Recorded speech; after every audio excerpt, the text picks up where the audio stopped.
গাছ হয়েছে। এখন থেকে এই গাছ থেকে চুড়ি পেরে তুমি পড়তেও পারবে এবং তোমার মা বাজারে নিয়ে বিক্রি। চুড়ি আছে গো চুড়ি আছে, রেশমি চুড়ি, কাচের চুড়ি, নানান ধরনের চুড়ি। ভাবিরা বোনেরা তাড়াতাড়ি এসে চুড়ি কিনে নিয়ে যাও। লাল আর নীল রেশমি ঢিল, হাতে পড়লে লাগে ফিল। কাচের চুড়ি ঝনঝন করে, মনটা নাচে আপন জোরে। তাড়াতাড়ি এসে চুড়ি নিয়ে যাও। কাকি, আপনার দোকানের চুড়িগুলো না অনেক সুন্দর। আমার হাতের সাইজের কি চুড়ি আছে আপনার দোকানে? তাহলে আমি মাকে বলবো কিনে দেওয়ার কথা। হ্যাঁ রে মেয়ে, আমার দোকানে সকল ধরনের সাইজের চুড়ি আছে। কোনটা নেবে বলো, আমি এক্ষুনি দিয়ে দিচ্ছি। দাঁড়াও কাকিমা, আমি আমার মাকে বলে দেখি।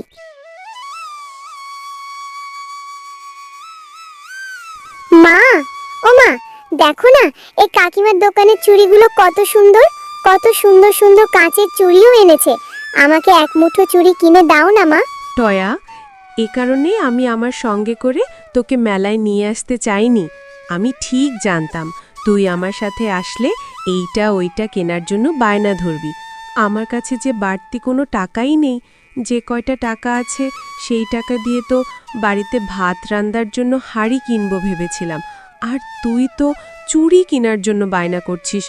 যদি চুড়ি কিনে দেই, অবশিষ্ট আমার কাছে আর কোনো টাকাই থাকবে না। তখন কি করব বল? ও মা, আমাকে কিনে দাও না। আমি তো এভাবে কোনো কিছু কেনার জন্য এত বায়না ধরি না। দাও না মা, এক মুঠো চুড়ি কিনে। তুমি তো আমাকে কোনোদিনই চুড়ি কিনে দাও না। ডিমা, নীলা, ওরা ওদের হাতে চুড়ি পরে, আমার কাছে দেখতে যে অনেক ভালো লাগে। দাও না মা, এক মুঠো চুড়ি কিনে। হ্যাঁ রে টয়া, তুই বড্ড জেদি। না কিনে দেওয়া পর্যন্ত তো আমাকে একটুও শান্তি দিবি না। দাঁড়া, যে কয়টা টাকা আছে তাহলে তোকে এই টাকা দিয়ে চুড়ি কিনে দে। ভাতের হাঁড়ি কিনা আর লাগবে না। ভাত রান্না করার জন্য হাঁড়ি কিনা লাগবে না। অন্য কোনো দিন এসে কিনে নিয়ে যাব। এই যে শিয়ালিনী ভাবি, আপনার দোকানের চুড়িগুলো কত টাকা করে? আমার মেয়ের হাতের সাইজের একজোড়া কাচের চুড়ি দেন তো। হ্যাঁ ভাবি, আমার দোকানের চুড়ি এক মুঠো 100 টাকা করে। এগুলা খুব ভালো জিনিস, ব্র্যান্ডের চুড়ি। আমি আমার দোকান থেকে কিছু করেই মেলায় বিক্রি করার জন্য নিয়ে এসেছি। নিলে একটুও ঠকবেন না। হ্যাঁ হ্যাঁ, চুড়িগুলো দেখতে তো খুব সুন্দর মনে হচ্ছে, একদম জলজল করছে। তা ভাবি, একটু কম রাখলে হয় না? আমার কাছ থেকে আপনি 60 টাকা রাখেন। বাচ্চাদের চুড়ি তো নিব। না ভাবি, বাচ্চাদের হোক বড়দের হোক, এক দাম 100 টাকা। এক মুঠো চুড়ি নিলে আপনাকে 100 টাকা দিয়েই নিতে হবে। ঠিক আছে ভাবি, আমি আপনাকে টাকা দিচ্ছি। আপনি আমাকে আমার মেয়ের হাতের সাইজের একজোড়া কাচের চুড়ি দিয়ে দিন। এই নেন ভাবি, আপনার কাচের চুড়ি। এরপর তারা চুড়ি কিনে সেখান থেকে চলে যায়। মা, এই চুড়ির মুঠোটা আমি নীলাকে দেখিয়ে আসি। ও দেখলে খুব খুশি হবে। যাই না মা? না না, একদম দরকার নেই। কি দরকার আছে অন্যের বাড়িতে যাওয়ার? ও যখন খেলতে আসবে তোর সঙ্গে তখন দেখালেই হবে। এখন আর ওদের বাড়িতে যেতে হবে না। এমনিও ওর মা মিনু ভাবি খুব বিরক্তি মনে করে। ও মা, আমার যে আর তোর সইছে না। আমার বন্ধুদের খুব দেখাতে ইচ্ছে করছে। যাই না মা, তাড়াতাড়ি চলে আসবো। ঠিক আছে তবে টয়া, মনে রাখিস আমার সব টাকা দিয়ে কিন্তু আমি তোকে এই জোড়া চুড়ি কিনে দিয়েছি। চুড়িগুলো আবার ভেঙে ফেলিস না। চুড়িগুলো কিন্তু কাচের। আমার কাছে এখন আর কোনো টাকাই নেই। আমি ভাত রান্নার জন্য হাঁড়ি না কিনে তোকে তোর শখের চুড়িগুলো কিনে দিয়েছি। এগুলো খুব সুন্দর করে আবার বাড়িতে নিয়ে আসবি, কেমন? ঠিক আছে মা, তুমি কোনো চিন্তা করো না। আমি এই যাব আর এই আসবো। এরপর টয়া চুড়ির মুঠোটা নিয়ে নীলাদের বাড়িতে চলে যায়। এরপর টয়া তার আরেক নীলা, এই দেখ, আমার মা আমাকে মেলা থেকে চুড়ি কিনে দিয়েছে। কি সুন্দর কাঁচের চুড়ি, ঝনঝন করে। তোর চুড়িগুলো অনেক সুন্দর। টয়া, তুই বড় রিঙ্কুকে ডেকে নিয়ে আয়, ওকেও চুড়িগুলো দেখাস। আর তারপর আমরা তিনজন এই চুড়িগুলো দিয়ে খেলা করব, কেমন? আচ্ছা, আমি এক্ষুনি যাচ্ছি। এরপর টয়া তার আরেক বন্ধুকে ডাকতে চলে যায়। চুড়িগুলো অনেক সুন্দর। টয়াকে তো পাঠিয়ে দিলাম রিঙ্কুকে ডাকতে। এই সুযোগে আমি তাড়াতাড়ি করে চুড়িগুলো লুকিয়ে ফেলি। টয়া আসলে বলবো চুড়ি আমি দেখিনি। এরপর নীলা চুড়িগুলোকে লুকিয়ে ফেলে। হ্যাঁ রে নীলা, আমি তো এখানেই চুড়িগুলো রেখে দিয়ে গিয়েছিলাম। চুড়িগুলো কোথায়? দে তো রিঙ্কুকে দেখাই। কি সব বলছিস টয়া? কি কিসের চুড়ি? আমি কোনো চুড়ি দেখিনি তো। তুই আবার চুড়ি কখন আনলি? এটা তুই কি বললি নীলা? চুড়ি না আমি একটু আগেই আনলাম। তুই তো বললি রিঙ্কুকে ডেকে আনতে, তারপর আমরা তিনজন একসঙ্গে চুড়িগুলো নিয়ে খেলা করব। না না, তুই এ ধরনের মিথ্যে কথা কেন বলিস? তুই আমাদের বাড়ি থেকে এক্ষুনি চলে যা। তুই কোনো চুড়ি আনিসনি, আমার নামে মিথ্যে অপবাদ দিচ্ছিস। আমি আমার মায়ের কাছে তোর নামে নালিশ করব। হ্যারি টয়া, তুই আমাকে মিথ্যে কথা বলে বাড়ি থেকে ডেকে নিয়ে এলি কেন বলতো? আমি ওইদিকে রাজুর সঙ্গে খেলা করছিলাম। না রে রিঙ্কু, আমি মিথ্যে বলিনি। আমি চুড়ি নিয়ে এসেছিলাম। নীলা নিশ্চয়ই আমার চুড়িগুলো লুকিয়ে রেখেছে। এই, তুই আমার নামে একদম মিথ্যে কথা বলবি না। যা ভিখারির বাচ্চা, আমাদের বাড়ি থেকে এক্ষুনি বেরিয়ে যা। এরপর টয়া মন খারাপ করে বাড়িতে চলে যায় আর তার মাকে গিয়ে সকল ঘটনা খুলে বলে। কি সব বলছিস রে তয়া? আয় আমার সঙ্গে, এক্ষুনি ওর মাকে যেয়ে নালিশ করব।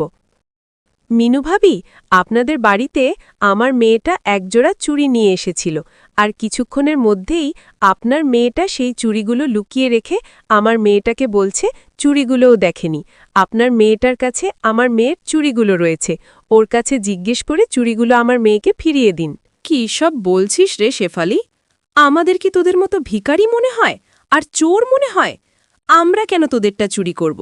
বা আমার মেয়ে বা কেন তোর মেয়েরটা চুরি করবে? আমার মেয়ের কি কম আছে? এই ধরনের কথা আমার সঙ্গে বলবি না।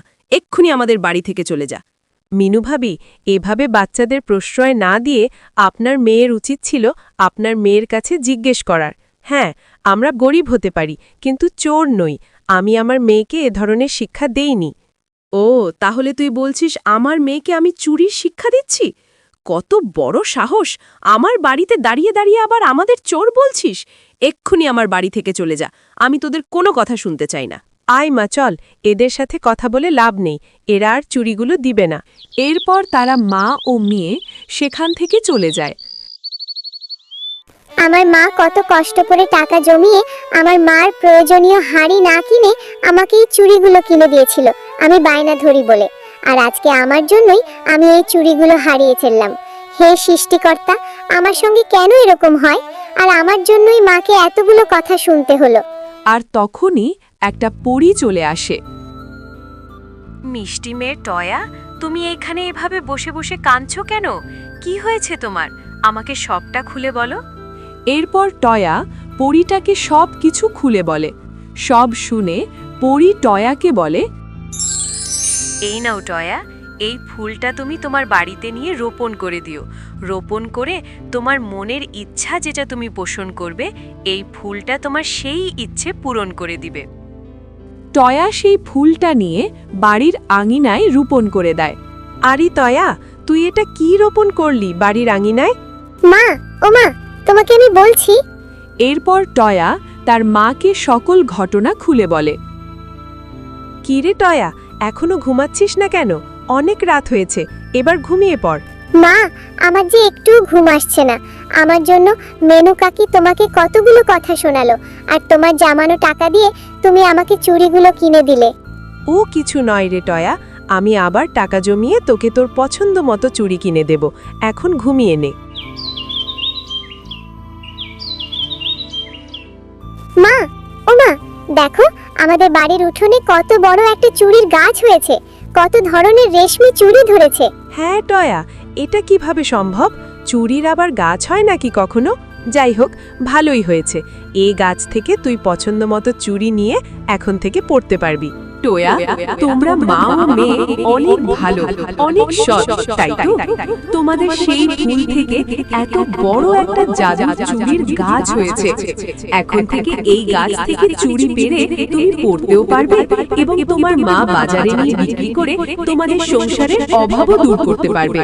এটা কি সত্যি? ভালোই হলো, চুড়ির গাছ।